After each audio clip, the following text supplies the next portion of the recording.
I had some taco dip today for. Oh, here we go. You know, we are recording. Very irregular for about an hour. And so it's come to this. It's good to be regular. Mm-hmm.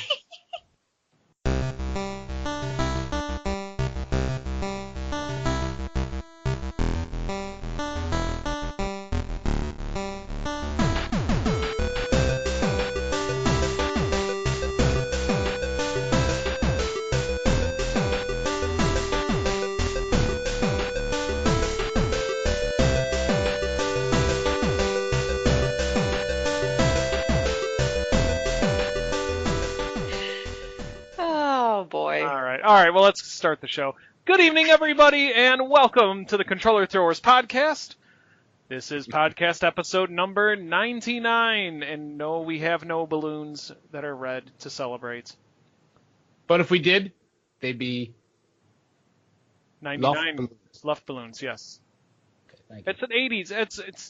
Everybody should understand that reference. Thank you. Get it. All right, this is episode number 99 for Tuesday, April 16, 2019. What up, everybody? I am Mike. With me, as always, is Mr. Kurt. Hola, ¿cómo estás? Y Señor Brian. Buenas noches. Y Señora Sherry. Señora. Hola. I'm a dude all of a sudden. She's That's a cool. dude. I said Señora. I heard No, senor. he says senor. I said Señora. I took 2 years of Spanish. I know enough to get me at least to Cicero. Or ask where the bathroom is? Yeah. So, yeah. All right. Awesome. So, yeah, what up, everybody? We are one episode away from the big triple digit. Who thought we would make it this far? Not I. Actually, I did. nothing. You did? Nice. No. I No. did. No. Nice. I kind of hoped we'd make it this far. Yeah. No, we're doing pretty good. We got our family of listeners and downloaders. We got, part of Gamer Heads. Thinking back on the past 2-3 years now, this has been a lot of fun. It has been. Yeah. And it's really good. And we're done. I was going to say. Really And good. with that, this is our last episode. Thank you guys for joining us. That's what makes it even more sad, because I have to fire you guys. I'm laying you all off. Wait, Yep. you got paid? All right. So, okay, so let's get into the news. Sherry, what do we got first? All right. Well, after years of fans begging and months of promising it, Sony finally is allowing PlayStation users to change their PlayStation Network ID. Changing your PSN ID is free for the first time. From there, each subsequent change will cost $10 for regular users and $5 for PlayStation Plus users. But be warned, not every PS4 game will be compatible with the change, and there can be some major issues. Sid Schumann, PlayStation's director of social media, stated that any game published on or after April 1st, 2018 should support the feature. However, not every one of these games has been tested, so there may be some unknown issues. PS3 and Vita games don't support name changes at all. Gamers, take notice of this list, as you may lose progress and or in-game currency in these games. Some parts of the game may not even function properly. So here's the list. Disc Jam, Everybody's Golf, Just Dance 2017, Little Big Planet 3, MLB The Show 14 and 15, and 16, Onrush, The Golf Club 2, and Worms Battlegrounds. Well, this was a much demanded feature that people have been asking for this since the PlayStation 3.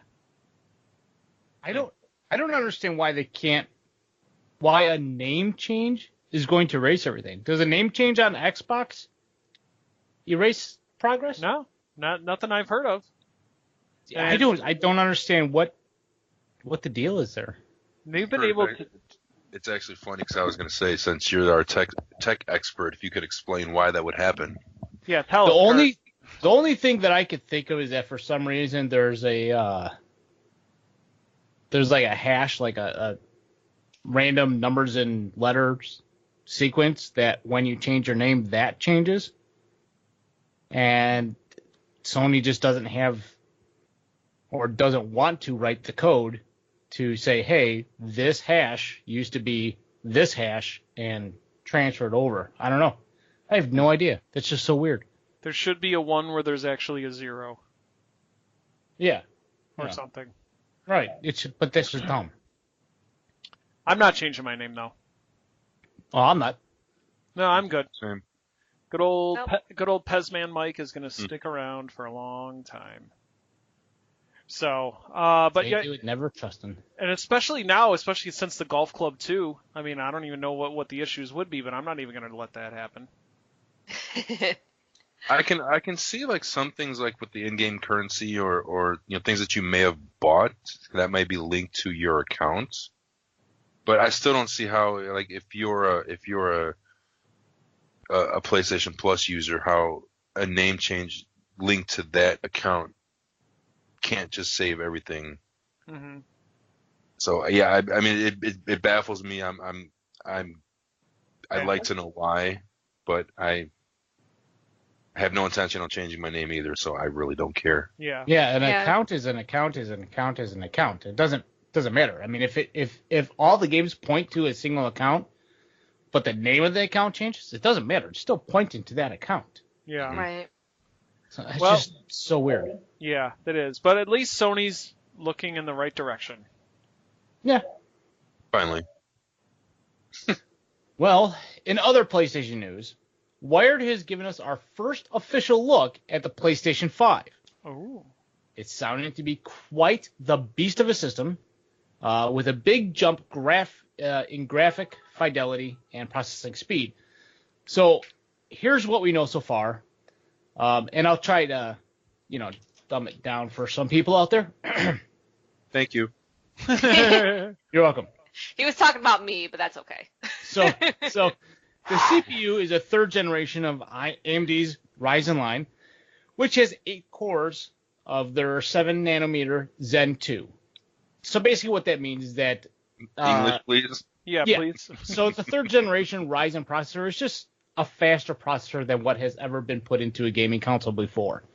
Okay. Of course, which will make your load times faster, and it'll be a little bit snappier without lag and stuff. But will A it G- play Oregon Trail? Better. Not as of yet. That has not yet been released. So a GPU version of Raiden's Navi family, and will support ray tracing.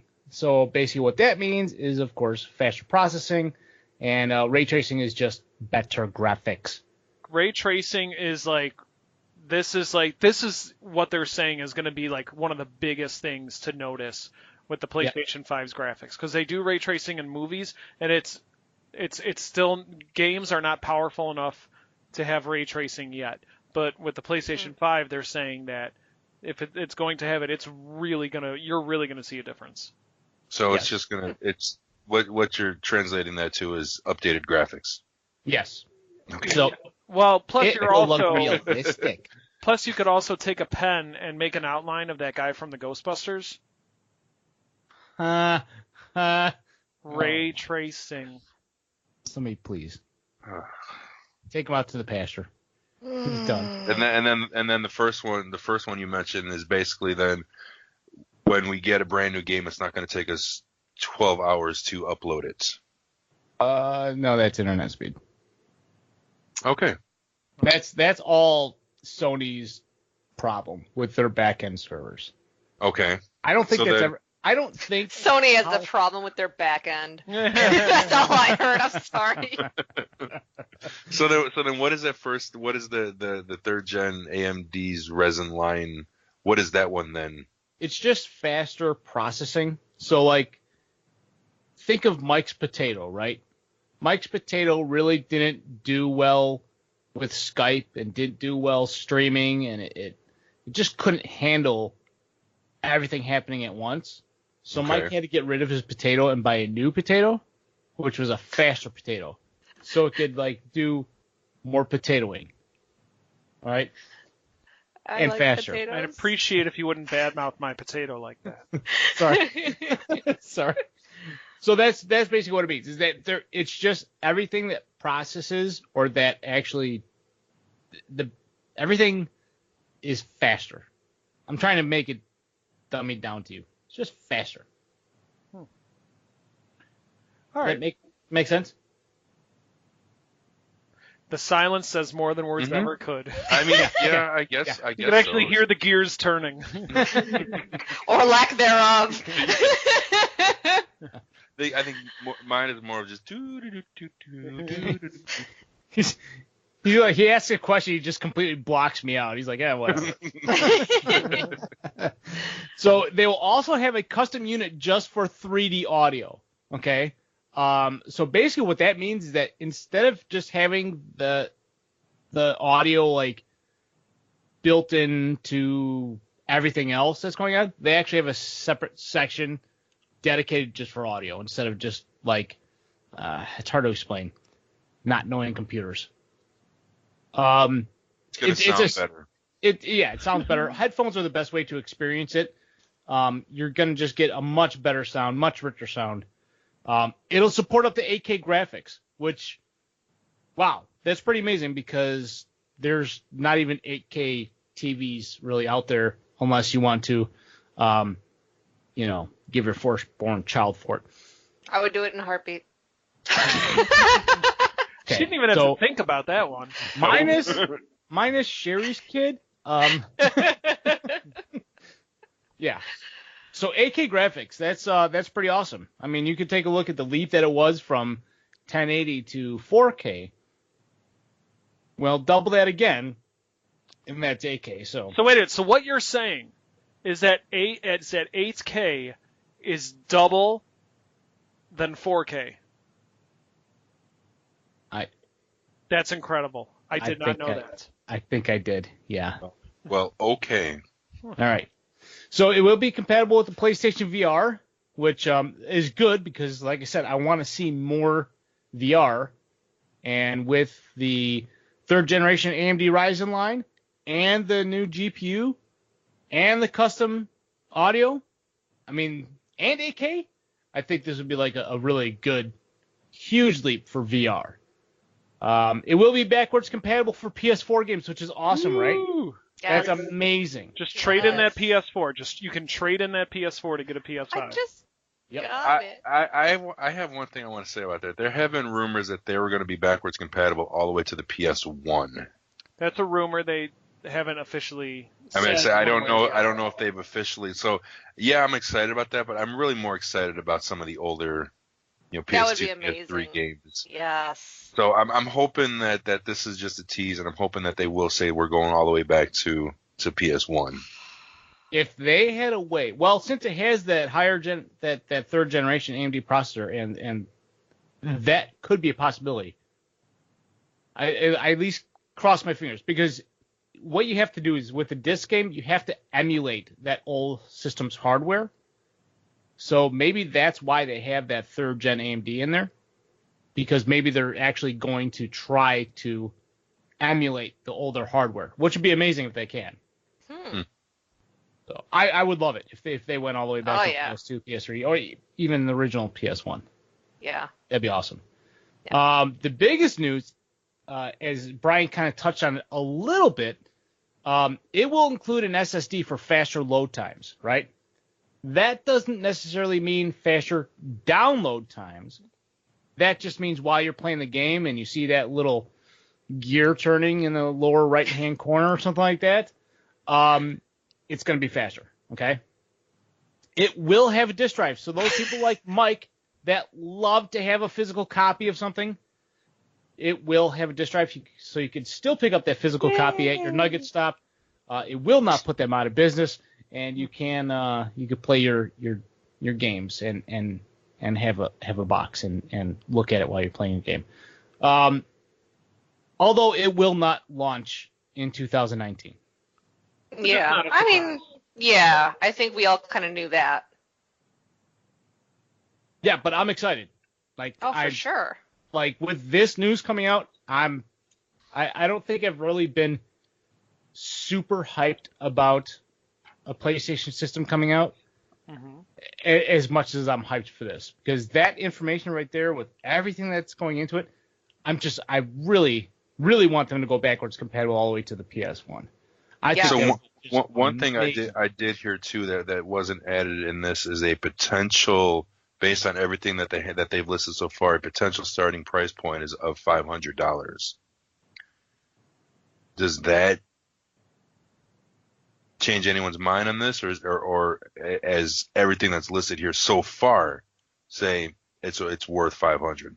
So Again, that's just a rumor too, and that's not even confirmed. That's just people saying based on what they have, based on what they've seen and heard from this news here, that's what they're going to assume that it's going to be priced at.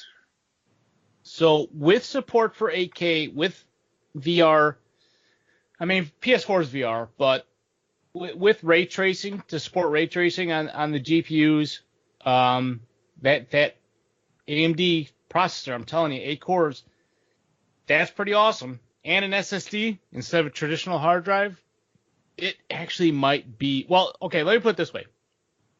It depends on how big the SSD is. Okay. Solid state drives, if you're doing like 256 gig solid state drive, then I'm passing it up. There's no way. They're not going to do that. If they put a 1 terabyte solid state drive in there, yeah, it's probably going to be worth it. That's going to be more likely.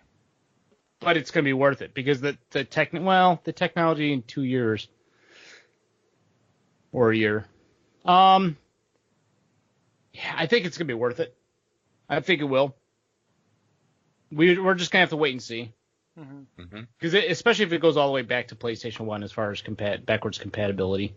And also think about, this is all they've announced, and the system is probably still a year and a half from release. It's going to come out in November, more than likely, and it's probably going to be November 2020. So they've already announced this information. Just think what they're going to announce in June. And you know they're going to announce something in June because they need to do something to steal Microsoft's thunder. So this wasn't even their big Nintendo Direct style announcement either. This was just, hey, here's some information for you. Right. So yeah, I mean, balls in your court, Microsoft. What do you got? Yeah. Yeah, pretty much. I mean, a starting price point of $500 for the most basic system, and I'm thinking the most basic system will probably be like a 500 gigabyte solid state drive. I'm guessing a 1 terabyte drive, like PlayPod said in the chat. A 1 terabyte solid state drive is extremely expensive. I mean, it's ridiculous expensive right now because of just the technology in it. I could see that being a $600+ system if it was a 1 terabyte hard drive. $599. Ooh. Yeah, I think I will. I'll go to my backlog if that's the case. Oh wait, no, I'm sorry, my mistake. We're just gonna have to eat a lot more Taco Bell. That's right. Let's say you'll win it anyway, so it doesn't matter. Yeah. So, but yeah, we'll hear more about the PlayStation 5 as it comes available. So moving on from some good news. Well, folks, it's come to this. Just when you thought microtransactions couldn't get any worse, Capcom pulls a hold my beer moment and announces that they've added a new type of microtransaction to the popular Resident Evil 2 remake. You can now spend $5 to unlock everything in the game. What they're calling the all in-game rewards unlock. This provides immediate access to the 4th Survivor and Tofu Survivor modes, along with all costumes, weapons, and concept art. Among the weapons included are the Samurai Edge handgun, the LE5 submachine gun, the ATM-4 rocket launcher, and minigun, all, of course, with infinite ammo. Now, you can normally unlock all these features through beating the game on various difficulties, so the option is available for those who want to get all the unlockables without putting in the effort. So here we are, people. In 2019, we are paying for cheat codes. I don't know, dude. I would almost pay for it. I'll be honest. You know what, Mike. Here, before I really give out that finger of shame, how many hours and how many playthroughs did we go through Resident Evil 5, and we still never unlocked everything? But that was okay. So no, I'm not going to say that wasn't fun. You're right, but I mean, we still. I couldn't count how many times we played through the game together. I've played through it alone, and I still never unlocked all the characters. Yeah. All the little figurines that they had. Right. I never got. I don't think I got all the costumes. So I mean, not to say that I'm really in favor of this, but we put in again how many hours to never get everything unlocked. Okay, so 2 points. So two things about what you said. Yes, I agree. And actually playing through Resident Evil 4 like 4 times in order to unlock everything was a lot of fun for me. I loved playing through Resident Evil 4 multiple times. So here's what I have to say. Growing up on these on cheat codes, being you actually just have to input the code, it's a money grab. It's unethical for something that you could just do throughout the game or just punch in a code. It's sad, and I will absolutely be paying the $5 to unlock everything. and I also want to point out that I will hate myself for it. Yep. There you go. I'm Well, sorry. I was just gonna say, how many of you raise your hands who had a Game Genie back in the day? Right here, Yeah. Game Genie. You're paying for cheat codes. Did you pay for it? Yeah, I paid for a Game Genie. I absolutely did. Well, technically no, because I got it from Thanta. So is that paying for cheat codes? Yes. Yeah, I mean. So this isn't a new concept. But then again, actually no, I don't know if I would say it's the same thing, because with the Game Genie, you paid for the Game Genie, but you entered codes that altered the code of the actual game you were playing. You weren't accessing. Right, but it was like cheat codes, infinite guys, so it's, I don't know. I mean, this isn't a new concept, but for whatever reason, I'm offended by it. Yeah, exactly. And here's the thing. No, you're absolutely right. And here's the other thing, is that with Resident Evil 2, in order to unlock some of these things, you need to get through the game in 2.5 hours on ultra hard mode, only using the knife, or only saving twice throughout the entire game. Some of these things are stuff that I just don't have the fortitude to get through myself. So if I could unlock all these infinite ammo weapons, and on my second playthrough just be able to blast through everything with the rocket launcher, I'm all up for that. Yeah. Does it suck having to pay $5 for it? Yeah, $5. Yeah. When I first heard the news, I'm like, okay, $5 is the maximum I'm willing to spend for something like this. And they said, okay, then they're like, it'll be $5. So. I mean, I could see if you're doing your second playthrough because you want to enjoy the game more, or you want to finish something, but on your, people are gonna do, why would you? You buy the game for X amount of money, $60, whatever, and then you pay the $5 to unlock everything. It's like, well, then why? You're not even gonna enjoy the game. You know what I mean? I think that's what makes me mad about it. But I guess to each their own, right? I have 2 points to make also. Number one, when you have a backlog like Mike does, you don't have the time to spend playing this game 5 or 6, 7 times to go through. Exactly. And on the other side of that, though, does it take away from the challenge of actually earning these the old-fashioned way? At this stage in my life, no. Don't care. That's why I said I blaze through Red Dead. I'm playing Spider-Man on the second easiest difficulty level because I want to blaze through that story so I can get on to the next one, so I can start playing Boy of War. Boy of War. Boy, of War. You're gonna say it right though.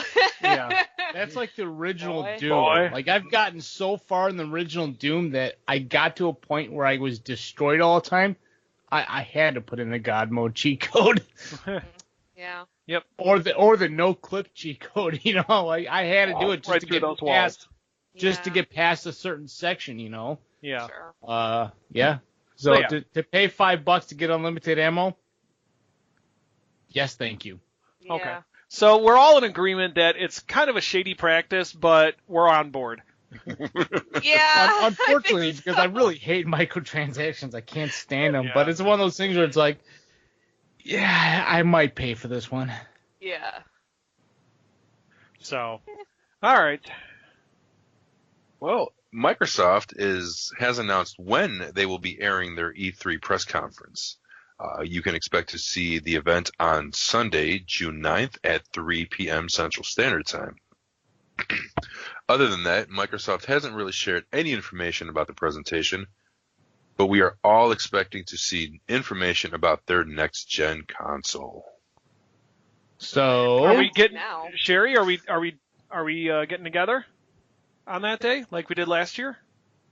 Oh yeah, for E3? Yeah. Yeah. Do another stream again? Yeah, we gotta do a couch stream. Yeah. Yeah. Yeah. Yeah. Uh-huh. so Yeah. with what Sony said, is there predictions? The next Xbox. Yeah, they're gonna announce it. They're gonna blow the roof off that place because nobody else is there to blow the roof. So they need to blow the roof. I think they'll. What about game wise? You think they'll what kind of first party games you think they'll mention? Battletoads! Where is my Battletoads information? You said it's been almost a freaking year and all we saw was the title screen. That's true. Give me some Battletoads, damn it! Okay, wouldn't it be amazing and how excited would you be if that was a release game for the new system? Would it be a day one purchase for you, Mike? I honestly might. Yeah. Because it's a killer app. I need a good killer app to launch with the system. I told you, I'm really, really interested more so in the next Xbox than I am in the PS5. Only because Microsoft, I'm hoping, learned their lesson with, and I'm not saying the Xbox One was a failure, but compared to the other systems, so I think that they're learning from it, and they really they're going to go all out with this new system. So I'm really, really interested to see what they're going to do. And you could even see in the past year with all these developers that Microsoft bought. And now all these people are making exclusives. That's another thing they learned. Nintendo has amazing exclusives. Sony has amazing exclusives. Microsoft, they've got some good exclusives, but you can count them all on one hand.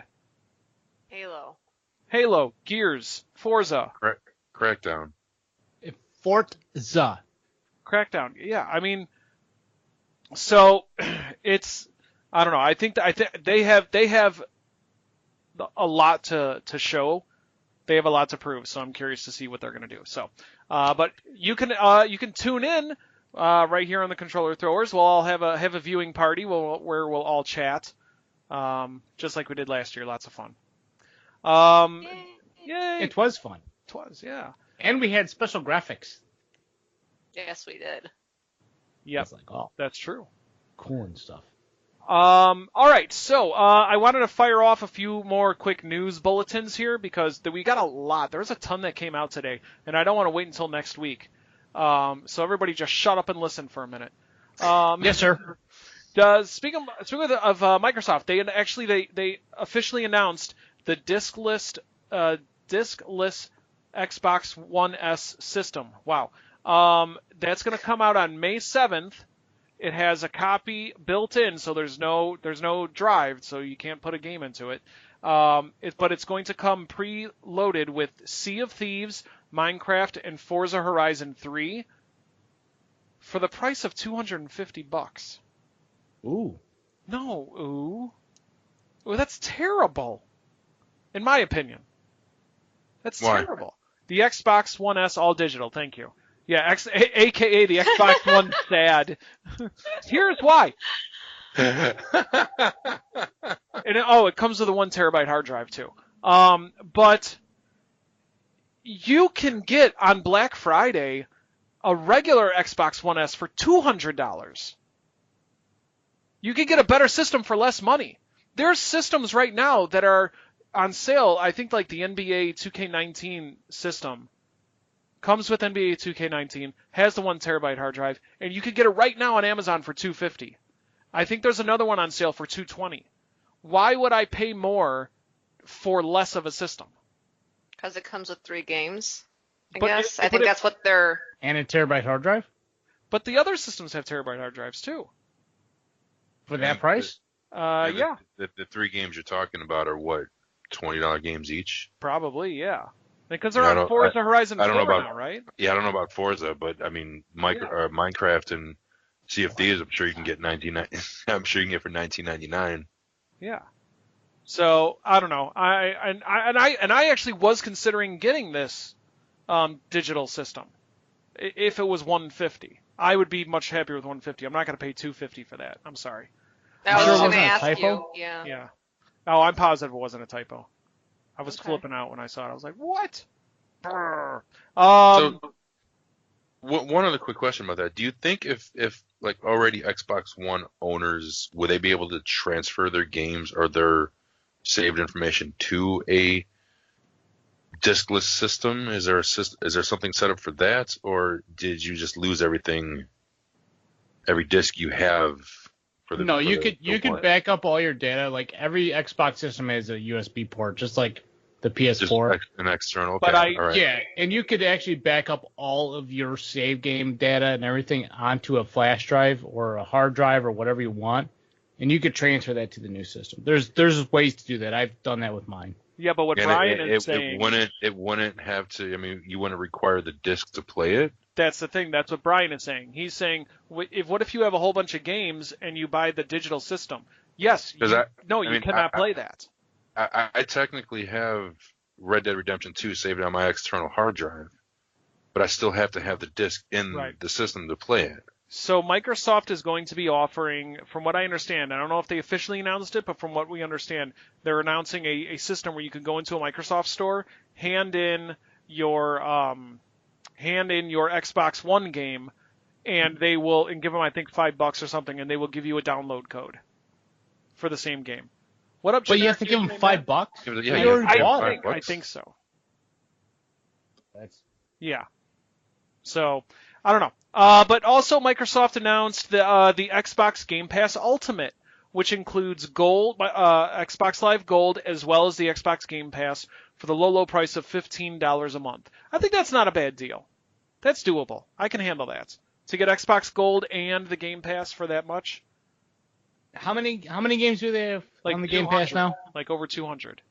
200. Yeah. So you have access to those 200 games in a Netflix-style subscription for like $10 a month. So essentially, you're spending the price of 2 retail games to have access to over 200. Mm-hmm. So, all right. So speaking of other things, GameStop is offering a new system. And they're starting with this upcoming PS4 game, Days Gone. If you purchase a brand new game and within 48 hours you decide you do not like this game, you can return it to GameStop, get all of your money back, even if the game is opened, in trade-in credit. So it's a 48-hour refund system.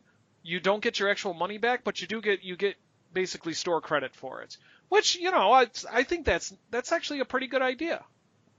I mean, I guess it's better than nothing. Yeah.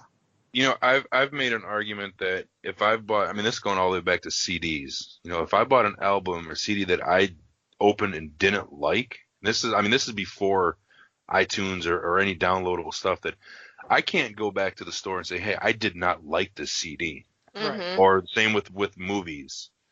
So I think this is awesome. They're basically saying, try this. If you don't like it, you can put this money towards something else. Yeah, granted, you're not getting your money back, but I mean, store credit at GameStop is just as good. Yeah. Yeah. Yeah, Until they're not a there's store anymore. I would say until they go out of business. Yeah. And then you have like $1 million in credit, and they're like, "Oh, no, sorry." No, see, they're gonna stay alive. It's just gonna be bought by Sony, and it's gonna be called the PlayStation Store. Well, I mean, Nintendo will still keep them in business too, because Nintendo's not going discless anytime soon. With the Wii, with the Switch, they went with the little cards. The next step is probably discless or cardless. I think we can all agree that eventually gaming is going to become all digital. Yeah. Yeah. So. But there is no other retailer out there. You guys are right. There is no other retailer out there that actually returns opened software. So that is pretty amazing. Yeah. So, but you have to buy the game from GameStop. You can't just go, I would as long as I'm not getting $5 for a $60 game. You know what I mean? I buy Red Dead Redemption. Like, say, 2 months ago, I bought Red Dead Redemption. 48 hours later, I'm like, I don't like this, and I bring it back. Oh, well, we'll give you $5. Yeah. Like, for them to actually give you your full purchase price back in credit for the store, I'll take it. That's also good for people who. Go ahead, Mike. I'm sorry. It's also good for people who can blast through a game in 48 hours. You play a game like God of War or Tomb Raider or something that's single player, and you get through it in like a day and a half. Well, you just got yourself like a free rental, basically. Yeah. Pretty much, yeah. So, but yeah, that's GameStop's news. That's good to see. Let's hope that it works out for them. And then finally, I have to announce this. Marvel Ultimate Alliance 3 for the Switch, exclusive for the Switch, finally has a release date of July 19th, which is awesome. I'm excited about it. So Brian's getting a Switch? He's waiting till E3. He's going to see what happens at E3. No, honestly, I'm more waiting for their newer systems to see what those are like, because they're going to come out with something new. If it's going to be worth it, I may just wait until then. Or if not, then I'm inching closer. So and yeah. Brian, But when is their new system coming out? They just came out with the Switch. No. No. Switch Pro. Like the Switch Plus or Switch Pro, is that what it's called? Oh, gotcha. Yeah, their updated version or downgraded version if there's a second one. Right. And plus, the week after this game comes out is our trip to the lake. Yeah, while Kurt drives, you and I could do multiplayer Ultimate Alliance. There you Love go. it. So, all right, so that's it. I promise. That's all the news, everybody. All right, so Brian, what games are coming out this week, bud? We have Final Fantasy X, 10-2 HD Remastered for the Xbox One and the Switch. World War Z for the PS4, PC, and Xbox One. Cuphead for the Switch. Katana Zero for the PC and the Switch. My Time at Portia for the PS4, Xbox One, and the Switch. God's Trigger for the PS4, Xbox One, and the PC. Our World Is Ended for the PS4 and the Switch. And the Anniversary Collection Arcade Classics for the PS4. Ooh. All right, who wants to go first? So do we know what's in the Anniversary Arcade Classic collection? We do. Thank you. It's a Konami game, and it's a lot of their arcade games, including Gradius, Life Force, and others. Nice. So, others? Yeah. I love that game. Oh, I love that game. So everybody knows that Cuphead is going to be bought by mass people except for me. Because you can't handle it. Probably not. I'll be the first one to admit it. Aw. I would probably throw my Switch across the room. I heard you guys playing that game, so I don't think after watching them play it and hearing the frustration in them playing, I think I would be like Brian, and I would use the Switch as a baseball bat. Well, no, I was thinking more of like a Chinese star. I'd probably just like whip it off stuck in the drywall. No, but it's a fun frustration though. It's fun when it's in my wall wedged there and I got to patch a hole. Yeah, buddy. So I'll probably pass on that. Final Fantasy. I was never a Final Fan. I have never played a single Final Fantasy. So Stream him. We gotta get him on the stream. Let's have him play the original.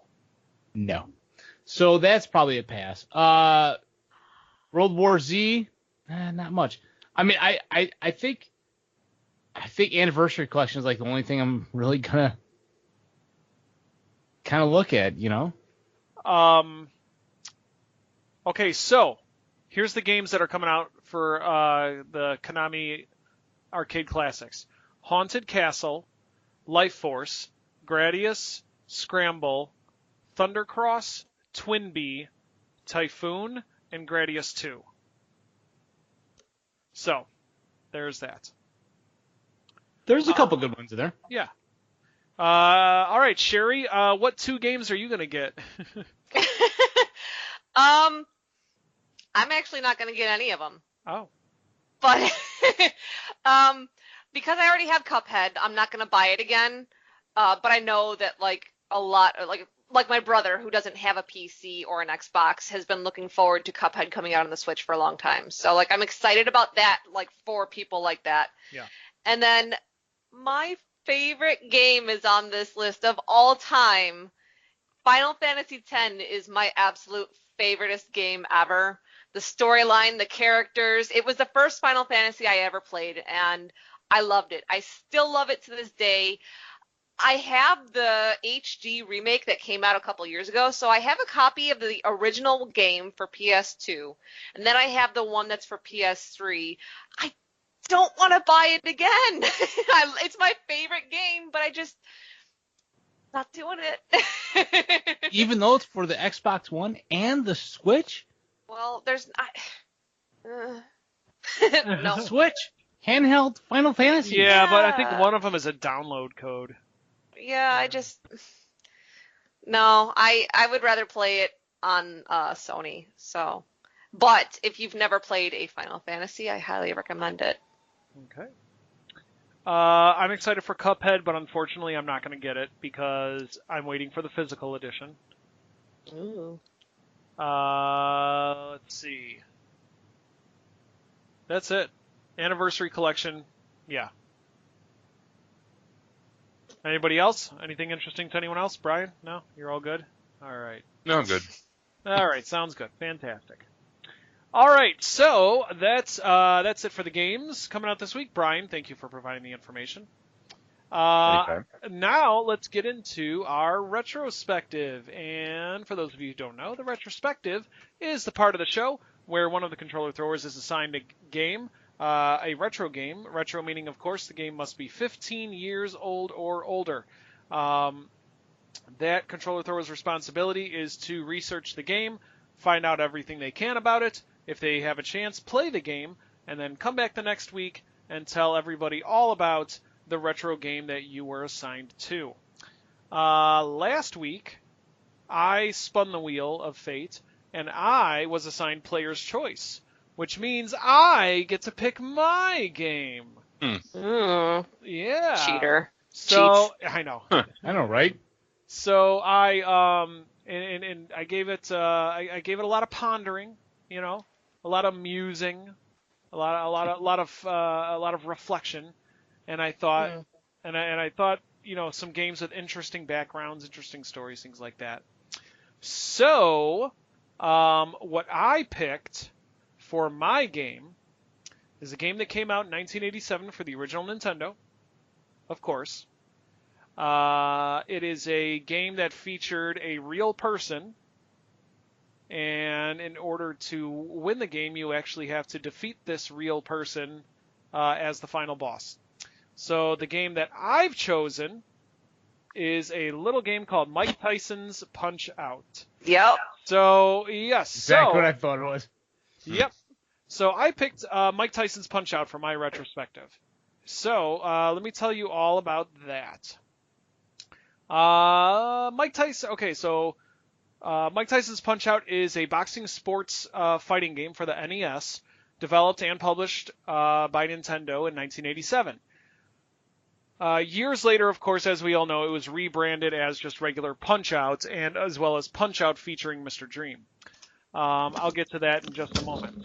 So, the game is actually a port of the arcade game Punch-Out, as well as the arcade game Super Punch-Out. Now, what happened was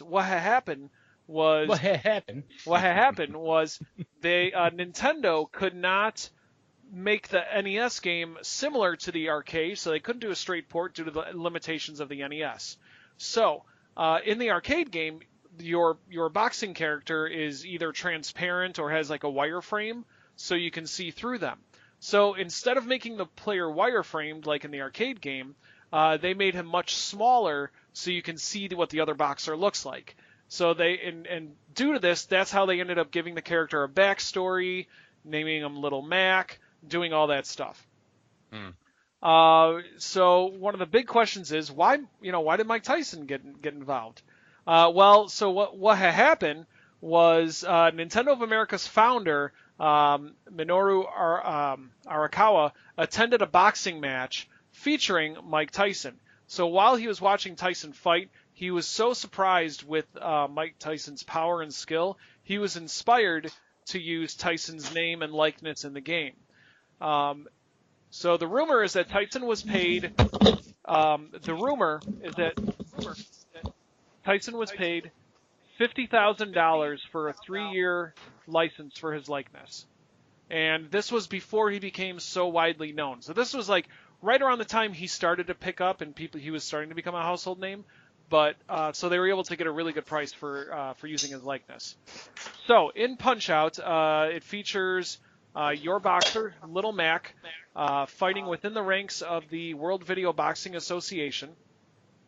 In the original version, this was the real life Mike Tyson was the World Heavyweight Champion. Of course, after the license that Nintendo held with Mike Tyson expired, they changed the game to the fictional Mr. Dream. So there was a lot of people saying that that Tyson was taken out of the game because of his whole legal issues with domestic violence and everything. But that was not the case. It was only because he had a license with Nintendo and the license expired, and Nintendo didn't want to spend the money. That's a big surprise. I know it's hard to believe, but yeah.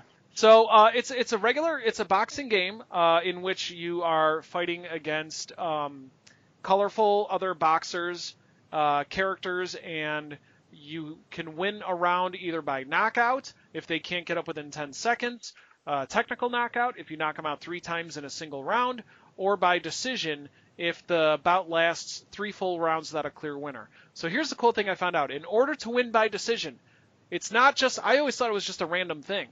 Like either Mario picked you or picked the other boxer, and there was no rhyme or reason behind it. But in order to win by decision, the player must accumulate a certain amount of points higher than basically a benchmark for that specific boxer.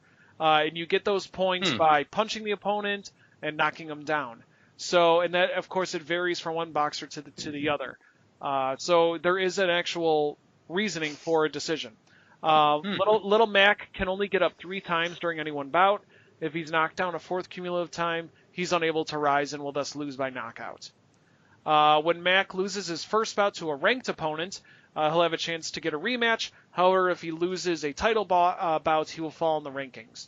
So, what else? Oh, here's the other cool thing. Where's my phone? Where's my stupid? There it is. All right, so I'm going to do this, and this is the first time I'm doing this, so I don't know how well it's going to work out, but we'll try. Okay. I think I know what you're doing. You do? Okay. I think so. So, here is the title theme to Punch-Out. Okay? So this is, I don't know if anybody remembers it, but I'm going to play it. You can hear it okay? Yep. Okay.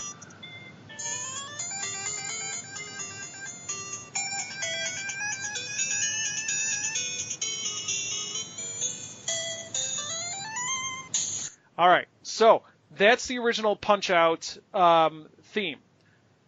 That is actually a song that came out in 1954 called Look Sharp, Be Sharp. And it was composed by Malin Merrick. And the theme was originally used for the radio and TV program Gillette Cavalcade of Sports, which was a program that covered a different variety of sports, but over time began to focus more on boxing. That song was also featured in the 1980 boxing film Raging Bull. So I'm going to play that right now. Huh. Here it is.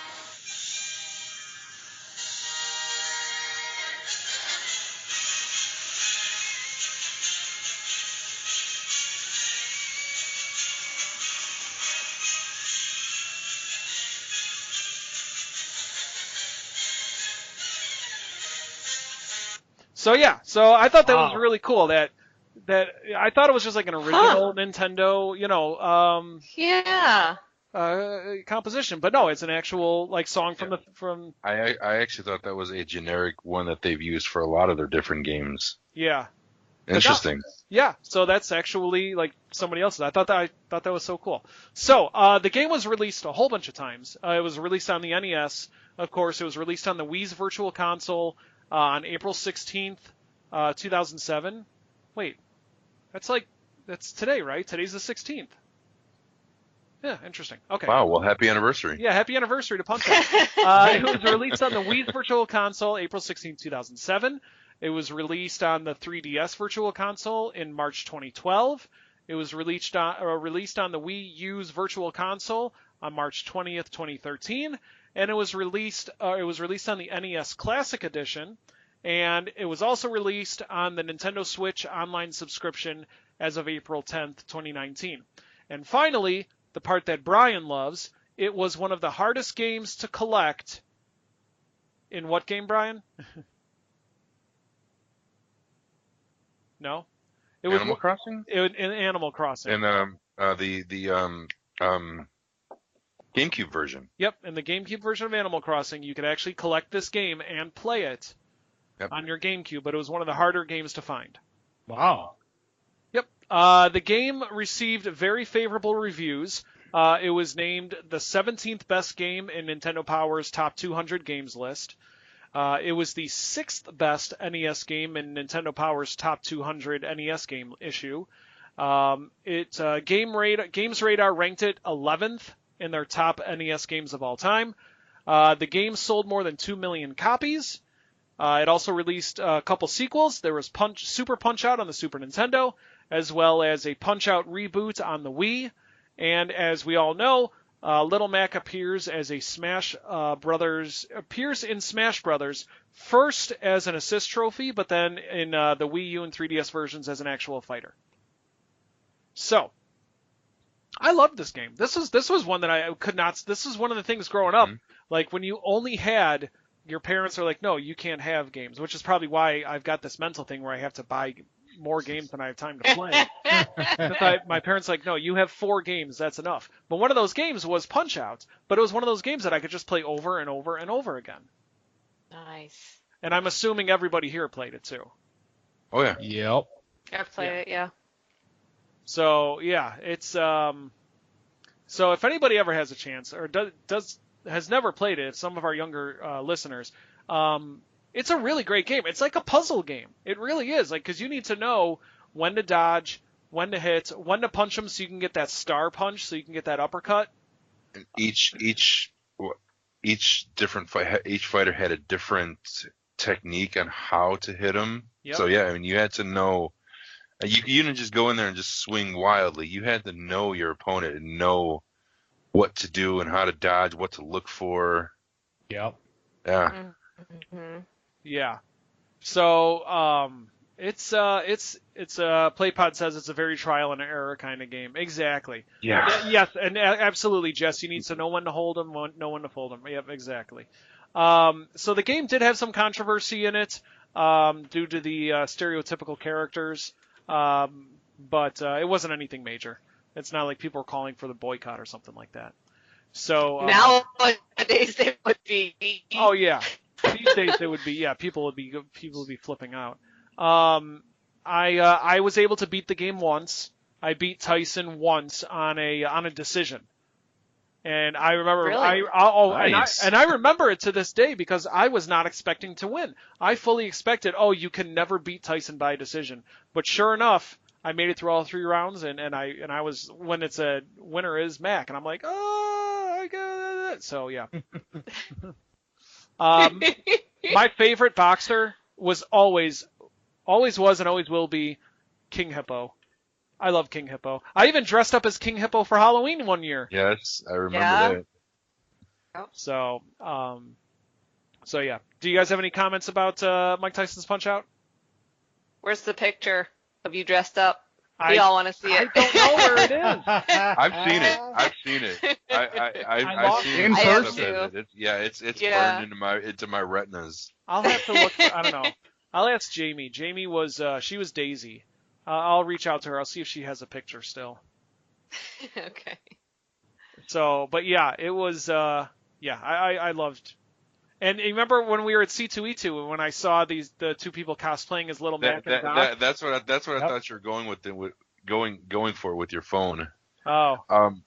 I remember like my first time beating that game. It wasn't when I first played it. It was kind of towards after I recollected the game. Recollected the Nintendo. There it is. That's And awesome. I remember the first time I beat Tyson, I like flipped out. I thought it was the greatest thing, like the greatest achievement I ever did. And That's an accomplishment. it was one of those. It was one of those moments when you're like it's the greatest feeling beating a game. It was one of the greatest feelings beating that game. Because like Mike, I only beat him once too, but that one time was. It was memorable. Yeah. Sherry, you remember how I acted when I beat the devil in Cuphead? Yeah. Yeah, it was like that. It was that moment. Yeah, it was like that. Yep. So I understand. yeah, I even actually one of the websites I wrote an article as to if they made a Punch-Out movie, who would play each boxer. Oh, cool. Let's see, because Bald Bull is up right now, and I remember saying Dr. Phil should play Bald Bull. I think because he looks just like Dr. Phil. And who else did I pick? I said William H. Macy to play Von Kaiser, Matthew McConaughey to play Glass Joe, Adam Sandler to play Don Flamingo. Oh my God. I don't know. I have a lot. I have a lot to this game. But yeah. So that's Mike Tyson's Punch-Out. All right. So that's it for retrospective. Now it's time for my favorite part of the retrospective, when Kurt spins the wheel. Oh, why me? Why me? Because I love He you. means when anybody else spins it. It doesn't matter who it is. So He just likes torturing me. Yep. Yeah. Us. All of us. I do like making you writhe. Yeah. Let me go ahead and share my screen so you can all see who wins. All right. Any predictions?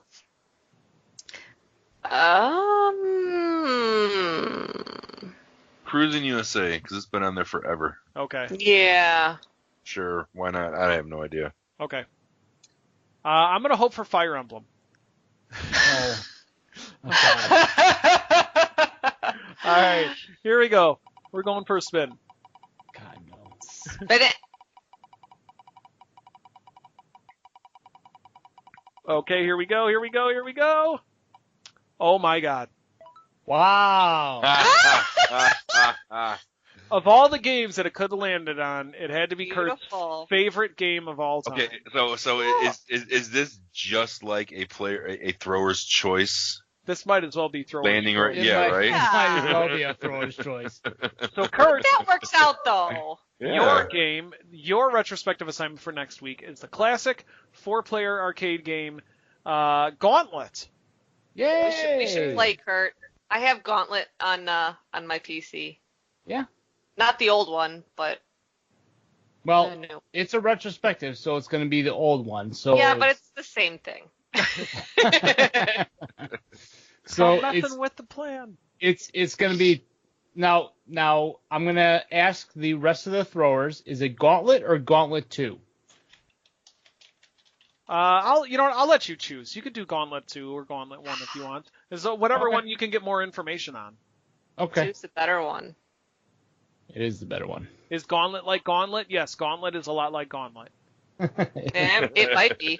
What did Vash say? Vash says, my cross-country coach in high school looked like Von Kaiser. Nice. So, yeah. So, good. Very excited to hear all about what happens when your life force is running out. Or when you need food badly. Yes. Green Elf, your life force is running out. All right. So, let's get into what we played. So, did anybody play anything this week? Brian? Red Dead Redemption. All right. And how All far right. are you? I have the sneaking suspicion that I am towards the end of the main story. Okay. I probably could have finished it over the weekend, but with the Avengers movie coming out in a couple weeks, I've been rewatching some of the older movies, so I've kind of been cutting my time down a little bit. Gotcha. So I have the feeling I'm close, and I have the feeling I got a 3-day weekend coming up that I'm going to finish it this week. Awesome. Ooh. Nice. Nice. All right. Kurt, Sherry, play anything? I know Sherry did. Yep. Look at his face. I played like 20 minutes of Minecraft. Okay. How'd that Yeah. work out for you? It was crafty. And mining. Yeah, I jumped on because I had to reset all my stuff after, wiping my PC, and Kurt was showing me his new server dongles, which are pretty cool. So, I do plan on he put one of the worlds that we had been working on there, and I've missed this world and we hadn't played it in a while, so I do plan on jumping on there when I feel like being a potato and playing games and stuff. Nice. Because I do want to work on that world again. I've missed it, so yeah. All right. And to that point, Kurt, I'm assuming you also played some Minecraft. I configured a lot of Minecraft, Yeah. and while configuring a lot of Minecraft, I've played some Minecraft. So, like Sherry said, I created a server, and instead of it being just like a single world server, like I usually create, it's actually a multi-world server because my kid loves playing Minecraft, and she's been begging me to buy a server. So I said, well, all right, I'll figure something out, right? And I don't want to spend a huge amount of money on it. So I found out a way to make a server for everybody to make everybody happy.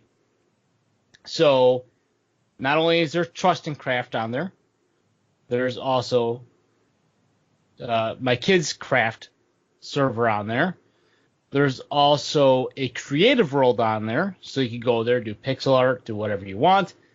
And there is also to be coming and released soon a mini games section. So basically, it's a server. When you first log in, you go to like the spawn area, and then from there you can go to any world you want, and you can play on any world you want. So it's pretty cool. So I've been working a lot on that. Played a little bit of Minecraft, but mainly just doing the programming on them, on it stuff. Nice. All right. So, in the chat, so we had some replies in the chat. Game Arts Podcast has been playing Galaxy, Neo Atlas 1469, and Tetris 99. PlayPod has been playing the VR Super Hot, To the Top, Beat Saber, as well as Rocket League and Devil May Cry 5. I'm interested in that Beat Saber. That does look like it's a lot of fun. Vash has been playing some Spider-Man. Now that he's been watching me stream it, he's getting back into it. Tanuki has been doing mobile games, which is, what is that, Dragalia Lost and Fire Emblem Heroes. Jess has been playing City Skylines as a break between studying. Nice. I got to get back into City Skylines. Nice, Jess. Cool. I've been playing Spider-Man. I've been streaming it. But I'm also playing it a lot when I'm not streaming it because I'm trying to just get like all the collectibles so that way when I stream it I can just go straight into the stories and not get distracted by squirrels. When is Moke doing Twitch Plays Oregon Trail? I know, eventually.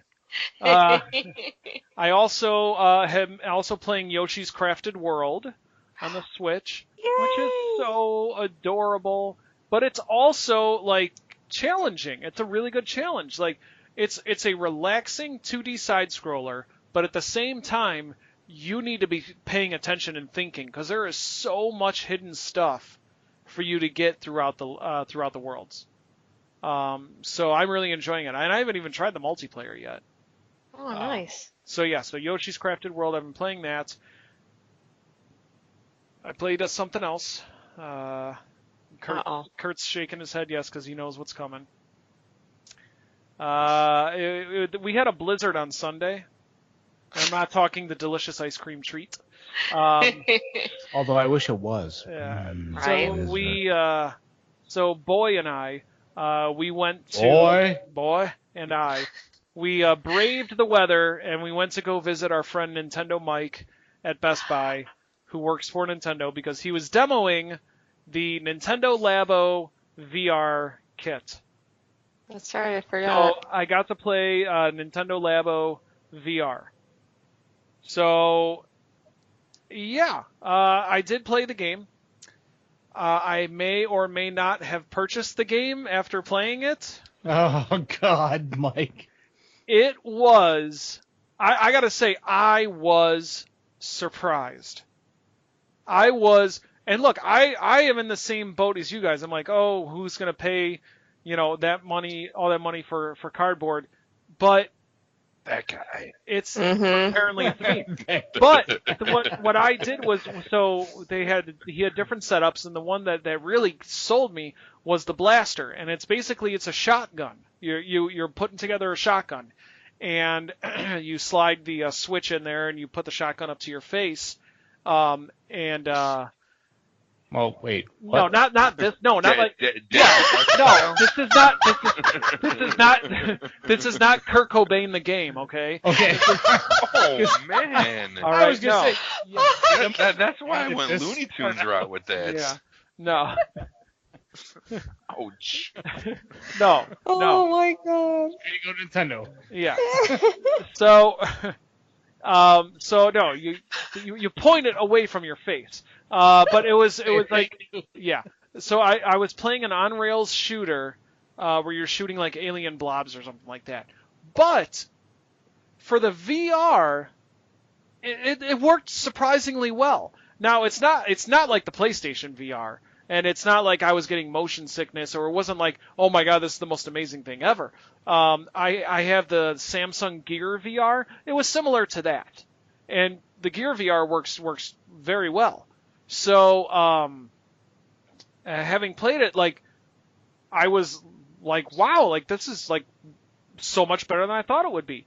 And when you build the gun, it uses rubber bands too. So whenever you shoot, it really has a hard kickback, because they have a kickback that's built into it.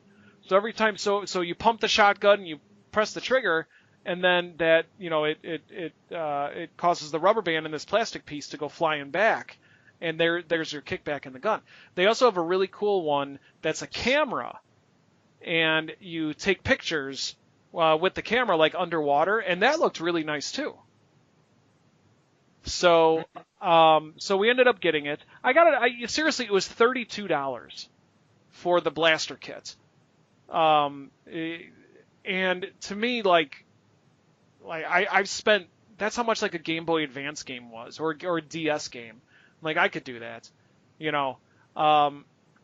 So we brought it home, and as a family, we put it together. We put together the headset, and we put together the one of the other things that came with it. We didn't do the blaster yet, because that one takes a long time, so we're going to do that this weekend. But it was fun, like, to do this activity as a family. And then there were some games that came with the headset itself.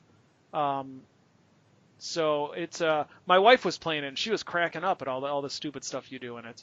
So I can say the Labo is interesting.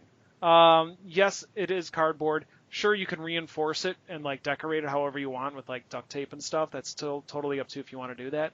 Yes, it is cardboard, but for the price, for $40, $32 for me, it was definitely worth it. Plus, I got some Nintendo swag from Nintendo Mike, so yeah. There you go. So go ahead and now you can let the haterade flow. No, I'm gonna let you stew in it. I'm gonna let you realize what you've done all on your own. I'll stew all day and night, baby. The only thing I have to say is it's not kickback, it's recoil. You're a recoil. Thank you. Yeah, thanks. No, that's the only criticism I have. If that's the only thing Kurt's got, then it's a victory for me. I was say, way to steal his thunder, Kurt. Yeah. Oh. No, that's all I wanted to say. That's why I'm like, when he kept on saying kickback, I'm like, I'm cringing. I'm like, it's not recoil, whatever. Recoil.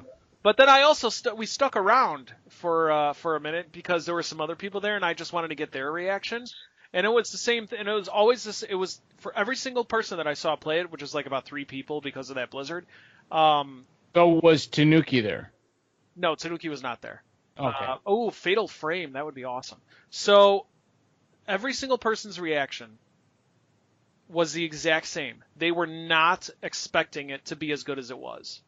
And again, that's not to say it's amazing. You need to go out and buy it now. Mm-hmm. But I will say it is better than how you think it is. All right. Well, see, that's good. That's so good, them actually incorporating like a recoil type system with a cardboard system. Okay, I give them props for that. I just thought of something. What if Nintendo released a Duck Hunt VR? Where's Doug Bowser? Awesome. Somebody get Doug Bowser on the line. I gotta tell him we need Duck Hunt VR. Oh, that's crazy. Good. That would be good. And then here's the thing: is if your cardboard breaks, you can go onto Nintendo's online store and buy replacement sheets for like $2. Okay. But it's pretty sturdy cardboard. See, or you can the schematics are free to download, so you can just get your own. You could also get your own cardboard and cut it out yourself. There you go. I order a lot of boxes from Amazon, so I guess I've got a bunch of Labo in the back. Yeah. Sherry's gonna make her own Labo. I'm gonna start selling my boxes, man. Pre-made Labo kits right here. Put it together yourself. Yeah, DIY Labo. It's just a box. But see, what I would do is that I would take some like plastic sheets or something like that, like Lexan sheets or something. Mm-hmm. If the templates are available online for free, make it out of plastic, so this way it's more. More sturdy. Yeah. More sturdy than cardboard. Yeah. So, and I'm excited to try the Breath of the Wild in VR. I'm excited to try that. Okay. Yeah. So yeah. So we'll see what else they do with it. We'll see how it goes. But I gotta say, at the beginning, I would be I was very pleasantly surprised by it. Pleasantly surprised enough to purchase the damn thing. So. Yeah, that's awesome. Yes. Yeah. Well, you're gonna have to stream it. Yeah, I was just gonna say. You can't. Why not? You can't stream VR because it's all done on the actual thing itself. There's no way to hook it up to unless I'm in a camera. Head, man. There's no cable. There's no output cable. Right. Yeah. Mm-hmm. So. Do your shoulders get tired after holding it up to your head? No, it's designed to be played in short bursts, so it's all collections of mini games. So it's designed, and I asked about that. I'm like, why is there no stupid strap for your to connect? And they're like, well, the Nintendo designed this to be passed around from person to person to get short bursts and not long extended play times. But I will say this, on the VR headset, when you click in these 2 plastic pieces to lock everything in, the plastic pieces have holes in it, which are perfect for a strap to fit. So if somebody makes a strap, then it would like click right into that. Yeah. Nintendo's gonna make a strap, and they're gonna charge you $15.99 for it. Yep. So the Breath of the Wild VR, I mean, that's Breath of the Wild is a longevity game. Yeah. Yeah. It's gonna have to be strapped on. Yeah, I don't know. We'll have to see how it works. Or you can just lay it flat on your desk and just go like thunk, just like lean forward onto it. or you can just like rest your hands on like a table or a desk and Yeah. just hold it there. I mean, that That's true. would be better. Yeah. Yeah. So that comes out next week. So I'm looking forward to giving that a try. Awesome. Okay. So yeah, so that's everything I played. Okay, that's everything. So I guess that means that's the end of the show. All right, thanks so much, everybody. That's the end of episode number 99. Thanks so much for watching, everybody. Thanks for listening. Thanks for everybody for being so talkative in the chat. We appreciate it. Be sure to follow us on the social medias. You can find us on Facebook. We're at facebook.com/TCThrowers. You can also find us on Twitter. We are at TCThrowers. That's at T as in Tom, C as in Charlie, Throwers as in throwing things. You can also send us an email, thecontrollerthrowers@gmail.com. You can find us on iTunes and Google Play Music. You can also find us at gamerheadspodcast.com, where we have another show, the Gamerheads Podcast, with our good friend Roger. So you get two video game podcasts for the price of none. So it works out for you. So until next week, everybody, we'll see you next Tuesday for the very exciting episode 100 of the Controller Throwers Podcast. We hope to see you all there. But until such time, play some games, have some fun. We'll see you all next time. Good night, everybody. Bye. Good night. Bye.